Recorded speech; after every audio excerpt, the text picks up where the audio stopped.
मैं अपनी मिसाल देना चाहता हूं। एबीपी न्यूज में मैं था, मैंने छोड़ दिया। और छोड़ने की वजह क्या थी कि एक दिन मैं एंकरिंग कर रहा था और सुल्तानपुर में एक रेस्टोरेंट मालिक पर गोली मार दी जाती है। 2 दिन पहले प्रधानमंत्री नरेंद्र मोदी लखनऊ में थे और उन्होंने कहा कि आप आइए उत्तर प्रदेश में निवेश कीजिए क्योंकि यहां लॉ एंड ऑर्डर सुधर चुका है। अब मैंने सिर्फ इतना कहा कि प्रधानमंत्री 2 दिन पहले आश्वासन दे रहे थे और आज क्या हो गया, इसके अलावा मैंने कुछ नहीं कहा। उसके चलते मुझे 15 दिन की छुट्टी पर भेज दिया गया। वापस आना मैंने सही नहीं समझा, मैं निकलना भी चाहता था क्योंकि मैं समझ रहा था कि मुख्य धारा की मीडिया अब पत्रकारिता करने के लायक नहीं रही। मगर मैंने छोड़ दिया दोस्तों। और उसके बाद क्या होता है, एक दिन अचानक मेरा ड्राइवर कहता है, सर ये जो पीछे आप गाड़ी देख रहे हैं ना, इसे मैं आज चौथी बार देख रहा हूं अपने पीछे। तो मैंने बोला क्यों? कहता है याद है आपको जब आप उस दिन मिली बाबूश के साथ खान मार्केट गए थे? मिली बाबूश मेरे बच्चे हैं। उस दिन भी एक गाड़ी हमारे पीछे थी। तो उसके बाद क्या हुआ, मैं अकेला था और मैंने थोड़ी स्लो की गाड़ी, वो साइड से जाने लगी और फिर मैं आगे निकल गया क्योंकि उसके शीशे काले थे, मैं नहीं जानता था अंदर कौन था क्या था। फिर अगले दिन क्या देखता हूं कि वो मेरे घर के पास खड़ी हुई है।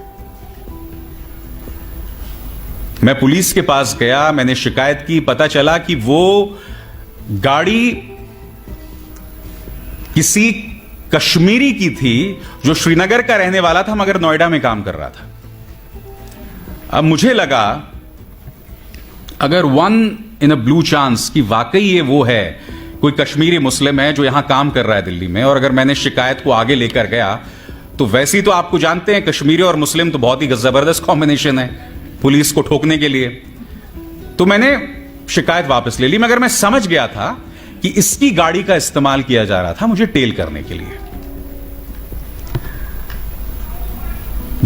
अभी जिस चीज का जिक्र पन्नू जी ने कहा, the process is the punishment.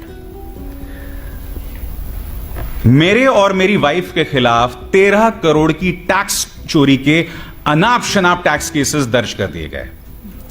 उसके अंतर्गत वो लोग मेरी वाइफ के खिलाफ प्रोसिक्यूशन भी करने वाले थे क्योंकि वो मेरी पत्नी है। करीब 8 या 9 महीने तक उनके प्रमोशन को रोक के रखा गया और उनके साथ बैच था 8 और लोगों का, सिर्फ इसलिए क्योंकि उस बैच का हिस्सा मेरी वाइफ भी थी।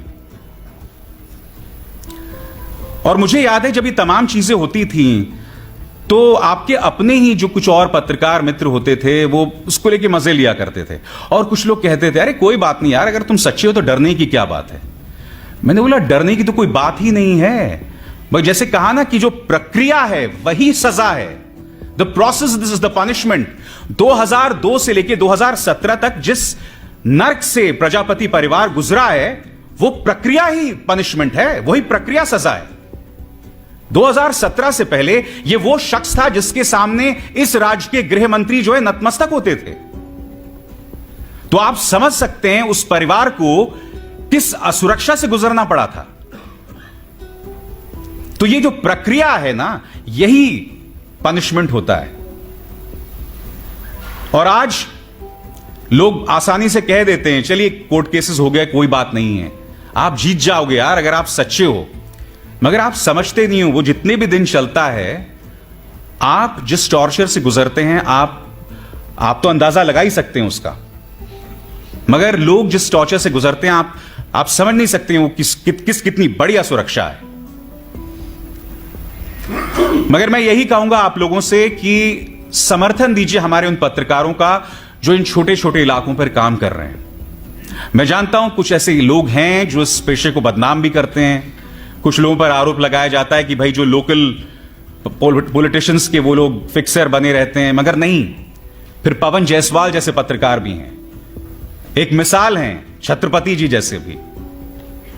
उनके हाथ मजबूत कीजिए, उनके हाथ मजबूत कीजिए ताकि किसी का सिला, किसी का परिणाम रामचंद्र छत्रपति जी जैसा ना हो। खैर उनकी तो एक विरासत है, मैं सिर्फ उनकी मौत की बात कर रहा हूं। वो आज जिंदा होते तो मैं नहीं जानता उनके जरिए और वो क्या क्या कर सकते थे। मगर हां, उनकी शहादत ने हम सबको एक मिसाल दी है। और दोस्तों, जाते जाते मेरा अपना वो फलसफा है, और ये फलसफा मैं अक्सर उन पत्रकारों को देता हूं जो इन मुश्किल हालात में अपना काम करते हैं। इन तेज हवाओं से घबराना नहीं है।